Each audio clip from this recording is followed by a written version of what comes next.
Ahoy there crew, this is your captain speaking and I'm trying out pixel art for the first time ever.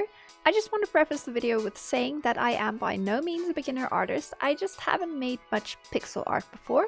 So I'll both be learning a new medium and programming this week though, so wish me luck. I decided to structure the start of the week around some helpful videos I found online. Our first sensei for today is SoulTunes. I actually checked out a few of his videos as I was mentally prepping myself. In this exercise, he goes through the process of creating some donuts. I did veer off the tutorial a bit. His examples are sort of just simple shapes with no shading until it gets to the final one. I was shading mine from the start. This was both to test my knowledge I gained from other videos and to just experiment a little. Oftentimes, experimenting with techniques for myself helps me learn and progress a little better. My recoloring of the donuts for their version 2 is kinda ugly. I chose one of the included palettes in Avast and it didn't work as well as I'd hoped. I just really didn't want to change it and redo the coloring, so I left it as this. Besides that, they're just some standard donuts though. The only odd one out is the jelly-filled donut. I just had to draw one. I actually think it's the best looking one other than the big one I drew. I did get very frustrated throughout the process. The shortcuts in Avast are so different to Clip Studio Paint, so I kept having to go and change it in the settings. I imagine I'll be finding many more things that I need to change as we continue this journey. At least the donuts didn't turn out too bad. I was just going to end day one there, but I was having so much fun. I decided to work on another exercise. Pixelclip helped us out with this one. They suggested drawing a bunch of little sprites on one big sheet, adding variations as you go. It's especially important that we start off with the silhouettes for this one. As I was researching, I saw that a lot of people start off with either silhouettes, outlines, or blocking out the different shapes of the asset. For now, we'll be focusing on some simple sprites though. For mine, I chose a potion bottle. As we go on, you'll see that I'm approaching pixel art from more of a game asset or just general asset standpoint. That's because I kind of want to try making games. Right now, I'm just following a really long tutorial as a way to get my footing. The only coding experience I have is with HTML back in high school, which was 6 years ago, so it's really a lot to take in. But we're here to talk about pixel art, not game development. I only have the recording for the first part and the final few potion bottles, because I forgot to press record after taking a break. I do think these turned out better the more I drew though. The pink one that I drew definitely looks like it's the first one. On day 2, I decided to continue working on that same sprite sheet I started on day 1. This time I made some magic staffs. I really wanted to continue the more magical theme. To make them match, I continued using the same palette while having the main colors on each one match the potion above them. The only odd one out ended up being the staff for the yellow potion set. That's because I included the yellow as gold detailing on all the staffs, so I decided to just make it a basic wooden staff bent into a hook at the end. I faced a few challenges with this activity. I wanted to create some distinct silhouettes, and due to the thin shape of the staff, it was pretty hard to add in texture when I was coloring. I just went with what seemed most natural in the space I had to create that wood texture, while also making the gold details nice and shiny. The wood texture was especially complicated given how thin the base of each staff is. I couldn't really make them thicker. That would just make them way too chunky, so I had to work with what I had. Overall, I think I did pretty good with these, even if I'm not so sure about that wood texture. After finishing up the staffs, I really wanted to add in one last row of objects. That way each color set could have 3 objects. So I took a little break and came back with characters, or rather familiars, that could match with these sets. It was about time I drew something a bit more organic. The sizes are ridiculously inaccurate, but I think they all look nice. The animals I decided to draw were a bunny, a frog, a cat, a rat, a raven, and a fish in a bowl. I'm very proud of that last idea. But as I was drawing the animals, I made sure to look up what they looked like and other pixel art examples of them. Rather than looking at the exact pixel placement, I just took a quick look at the general shape and tried to recreate it. I also made adjustments along the way to make it more my own. I actually really like the way I drew the water for the fishbowl and was devastated when I had to draw the fish on top of it. I think the idea is definitely very cute though. I also really like the rabbit, the cat, and the raven, so it's really hard for me to choose a favorite of this group. For day 3, I decided to make something a little more detailed. This was mainly for the purpose of decorating my Artbyte profile.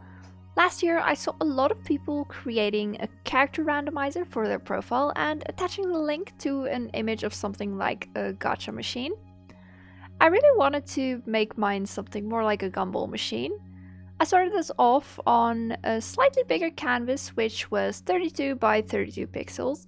Technically, it ended up fitting in a 32 by 16 space, so it wasn't that much bigger than the magic staffs in the end. It was very hard to create something that looked like a gumball machine in such a small space, but I think I did a decent job. Next time I'll have to make it a little more 3D though.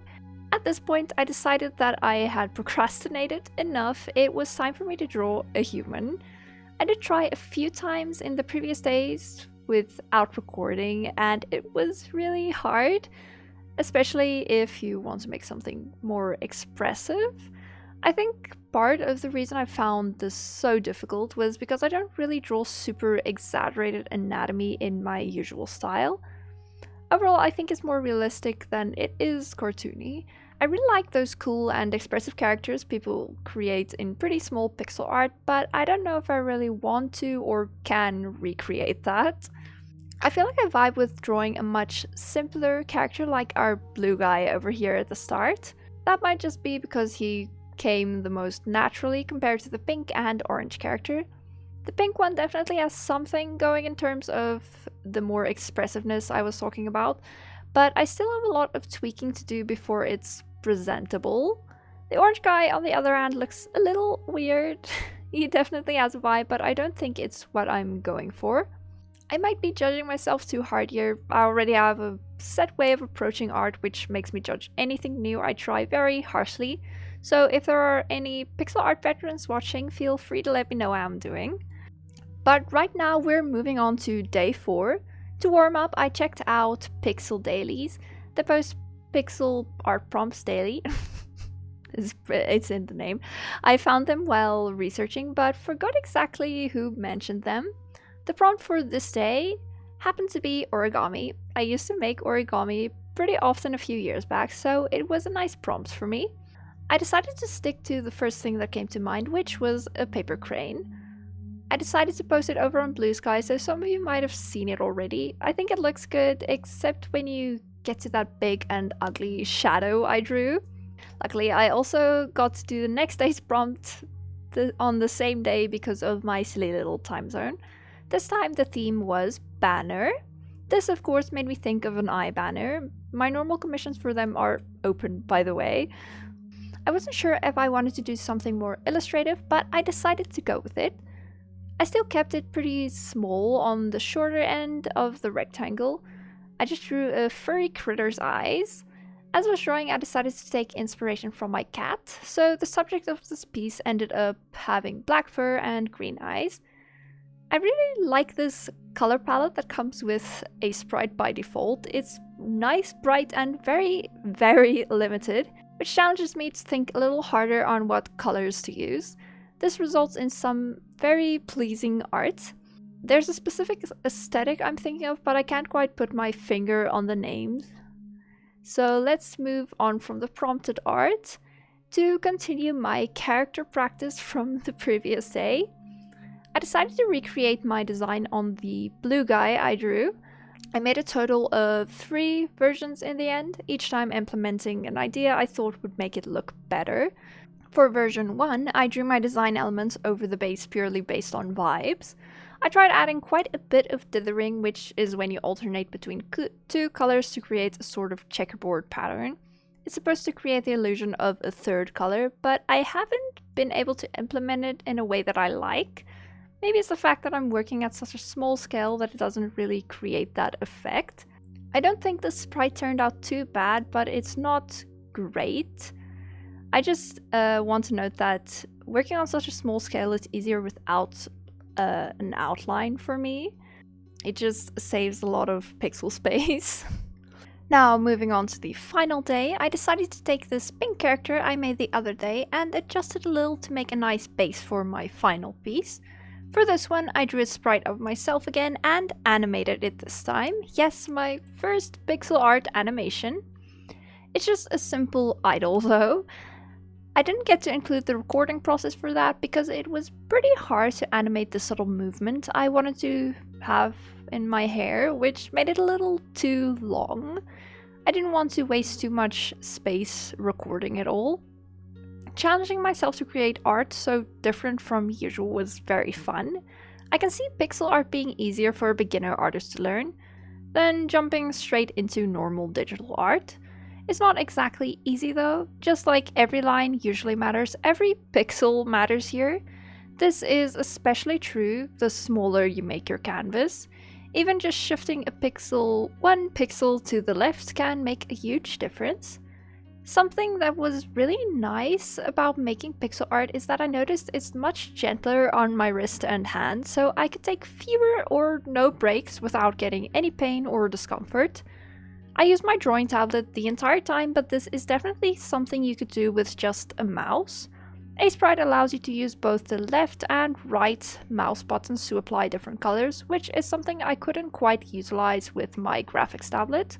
This final pixel piece turned out really cute. I'll probably display it over on my Artfight profile in place of another bit of pixel art I've been using. But let me know what you think. Do you think I mastered the basics, or that I still have a ways to go before I can call myself a pixel artist? Going into this video, I was worried that it would be way too short, but as I was writing the script, I realized it would actually be a slightly longer video than usual.